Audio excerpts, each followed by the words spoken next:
DAV School, Jadavpur. Today we are going to discuss the same chapter, Force and Laws of Motion, Part 3. We have already discussed about the first law of motion. We will be moving towards further on the same topic. Newton's first law of motion in everyday life.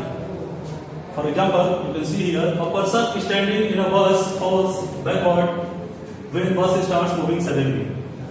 आप लोग हमेशा महसूस किए होंगे, अगर आप कोई भी व्हीकल में है, अगर वो अचानक से चलना शुरू होता है तो आपको ऐसा लगता है कि आपको पीछे की तरफ कोई खींच रहा है या फिर आपको पीछे की तरफ धक्का लगता है। ऐसा इसलिए होता है, this happens because the person and the bus both are in rest while the bus is not moving. अगर बस मूव नहीं कर रहा है तो जो पर्सन है बस में और जो बस है वो दोनों रेस्ट में रहते हैं। Clear? But as the bus starts moving, जैसे ही बस चलना शुरू होता है, the legs of the person starts moving along with the bus. क्योंकि जो उसका लेग होता है पर्सन का, वो बस के साथ कांटेक्ट में रहता है और बस जैसे ही चलना शुरू होता है, पर्सन का भी जो नीचे का पोर्शन है वो उसके साथ मोशन में आ जाता है। But rest of portion of his body has the tendency to remain in rest. लेकिन जो अपर बॉडी है, जो कि बस के कांटेक्ट में नहीं है, वो रेस्ट में ही रहने का कोशिश करता है। कहने का मतलब है कि वहां पे इनर्शिया के रूल को फॉलो करता है। Clear? Remain in rest. Because of this the person falls backward if he is not alert. अगर वो अलर्ट नहीं है तो वहां पे उसको ऐसा महसूस होता है कि अगर बस अचानक से चलना शुरू होता है तो उसे ऐसा महसूस होता है कि उसे पीछे की तरफ धक्का लग रहा है। तो फिगर से एक चीज क्लियर हो जाएगी। आप लोग यहां से देख सकते हैं, हम लोग इसको डिस्कस किए थे। जब बस हमारा रेस्ट में है, जो पर्सन उसके साथ रेस्ट में है, सडनली अगर बस मूव करता है तो जो उसका पैर है, जो उसके लेग्स हैं, वो कांटेक्ट में है, तो वो उसके साथ मूव करना शुरू होते हैं, जबकि अपर बॉडी जो है वो पीछे की तरफ जाना शुरू होता है। इसका ही नेक्स्ट एग्जांपल देखेंगे। एवरीडे लाइफ में आप हमेशा ऐसा महसूस करते होंगे, अगर अचानक से वही गाड़ी जो चल रही है वो रुक जाए, रुकेगी तो क्या होगा? ऐसा होगा कि जैसे वो पर्सन है वो आगे की तरफ जाने की कोशिश करेगा। A person standing in a moving bus falls forward if driver applies brake suddenly. कहने का मतलब अगर कोई मूविंग व्हीकल है और उसमें अचानक से ब्रेक लगता है तो ऐसा होता है कि जो पर्सन होता है उसको ऐसा महसूस होता है कि वो आगे की तरफ गिरने वाला है। ऐसा क्यों होता है? देख लीजिए, this happens because when the bus is moving और इन मोशन, अगर बस मोशन में है या फिर मूव कर रहा है तो जो पर्सन है, the person standing in it is also in motion along with the बस। क्लियर है? अगर बस में कोई पर्सन है और बस मूव कर रहा है, इसका मतलब कि वो पर्सन भी उसके साथ मूव कर रहा है और वो मोशन में है। Clear? But when driver applies brakes the speed of bus decreases suddenly और the bus come in the state of rest suddenly. जैसे ही ड्राइवर ब्रेक अप्लाई करता है तो जो बस है उसका स्पीड डिक्रीज होने लगता है या फिर वो अचानक से रेस्ट में आ जाता है। In this condition the legs of the person which are in contact with the bus come in rest. उसके जो लेग्स हैं, उसके जो पैर हैं, वो बस के सरफेस के साथ कांटेक्ट में है तो वो भी रेस्ट में आने की कोशिश करने लगते हैं साथ में। While the rest part of his body have tendency to remain in motion. कहने का मतलब है, यहाँ फिर पहले रूल की बात हो रही है, न्यूटन के फर्स्ट रूल की, कि अगर वो मोशन में है तो मोशन में ही रहने की कोशिश कर रहा है। क्लियर है? Remain in motion because of this person falls forward if he is not alert. अगर वो अलर्ट नहीं है तो ऐसा लगता है कि वो सामने की तरफ गिर सकता है। आप यहाँ पिक्चर के साथ देख सकते हैं, ये नॉर्मल पिक्चर है, जो उसकी व्हीकल या फिर जो भी है, बस है, कार है, वो मूव कर रही है तो उसके साथ वो मोशन में है और जैसे ही अचानक वो ब्रेक अप्लाई करता है तो ऐसा होता है कि उसे आगे की तरफ वो गिरने की टेंडेंसी में है। तो ये पिक्चर है सेमी, जो भी हम लोग इसका डिफाइन करते हैं। आगे बढ़ते हैं।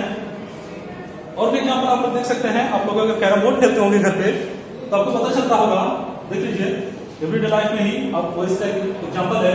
When the pile of coins on the carom board is hit by the striker, coin only at the bottom moves away, having rest of the pile of coin at the same place. जब carrom board पे आप एक साथ सारे coins को सजा करके रखते हैं और आप जब उसे स्ट्राइकर से हिट करते हैं तो जो सबसे बॉटम वाला होता है कॉइन वही मूव करता है और बाकी सारे जो ऊपर के कॉइन रहते हैं वो नीचे आ जाते हैं और वहीं पे सेम प्लेस पे रेस्ट में ही रहते हैं। कहने का मतलब है कि जिसके साथ कांटेक्ट में आया वही ब्लॉक या फिर वही कॉइन बस मूव किया, बाकी कोई भी कॉइन मूव नहीं किया, क्योंकि वो रेस्ट की टेंडेंसी में थे और वो रेस्ट में ही रहना चाहते थे। और यहाँ पे भी सेम चीज है, inertia, law of inertia applicable है सिर्फ और सिर्फ उसी चीज की वजह से। आगे देखते हैं। अब बात आएगी मोमेंटम की, मतलब कि अब तक जितना भी डिफाइन किए वो सब न्यूटन फर्स्ट लॉ का सारा एवरीडे लाइफ में एप्लीकेशन था। अब बात करेंगे न्यूटन सेकेंड लॉ की, जिसमें सबसे पहले हमें पढ़ना होगा मोमेंटम के बारे में, क्योंकि न्यूटन के सेकेंड लॉ से हमें ये पता चलता है कि जो फोर्स होता है वो मास इनटू एक्सेलरेशन के बराबर होता है। यहाँ पे हम देखेंगे कैसे ऐसे होता है। मोमेंटम को सबसे पहले डिफाइन कर लेते हैं। The momentum of an object is defined as the product of its mass and its velocity. अगर कोई ब्लॉक है या फिर कोई भी बॉडी है, उसके पास ऑब्वियस मास होगा, और अगर वो मूव कर रहा है तो उसके पास ऑब्वियस वेलोसिटी भी होगा। तो कहने का मतलब है कि अगर उसके मास को और वेलोसिटी को मल्टीप्लाई कर दिया जाए तो हमें उसका क्या मिलेगा? मोमेंटम। अगर उसके मास को उसके वेलोसिटी के साथ मल्टीप्लाई कर दिया जाए तो हमें क्या मिलेगा? मोमेंटम। इसको हम लोग T से डिनोट करते हैं, it is denoted by P, और मैथमेटिकली इसको देख सकते हैं आप लोग। लेट सपोज करते हैं कि जो m है वो मास है बॉडी का। Let m is the mass of the body and v is the velocity of that body, of the same body. कहने का मतलब है कि मास m दिया हुआ है आपको और वेलोसिटी आपको v दिया हुआ है, तो आपको जो मोमेंटम होगा वो p is equal to mass into velocity होगा। p is equal to mv या फिर mass into velocity. The unit of momentum, जिसको हम लोग p से डिनोट करते हैं, उसका यूनिट हो जाएगा, मास का यूनिट आप लोग ऑलरेडी जानते हैं, किलोग्राम। अगर हम लोग SI यूनिट्स की बात करें तो मास का यूनिट किलोग्राम होता है और वेलोसिटी का SI यूनिट मीटर पर सेकंड। इसका मतलब कि जो हमारा मोमेंटम का यूनिट हो जाएगा वो kg मीटर पर सेकंड। क्योंकि पहले ही क्लास में आप लोग पढ़ चुके हैं, वेलोसिटी हमारा rate of change of displacement है, that means distance divided by time, और डिस्टेंस को हम लोग मीटर में मेजर करते हैं और टाइम को सेकंड में, और जो हमारा मास है उसको हम लोग kg में मेजर करते हैं। तो हमारा जो टोटल इसका यूनिट मिलेगा मोमेंटम का वो हो जाएगा kg मीटर पर second. And it is a vector quantity. जो हमारा मोमेंटम होता है वो वेक्टर क्वांटिटी होता है, और वेक्टर क्वांटिटी आप लोग जानते हैं क्या होता है? जिसके पास मैग्नीट्यूड मतलब उसका वैल्यू होना चाहिए और साथ साथ उसका डायरेक्शन भी होना चाहिए। और आप यहां से भी देख सकते हैं कि जो हमारा p है, दैट मींस मोमेंटम जो है वो डायरेक्टली प्रोपोर्शनल है v के, दैट मींस वेलोसिटी के।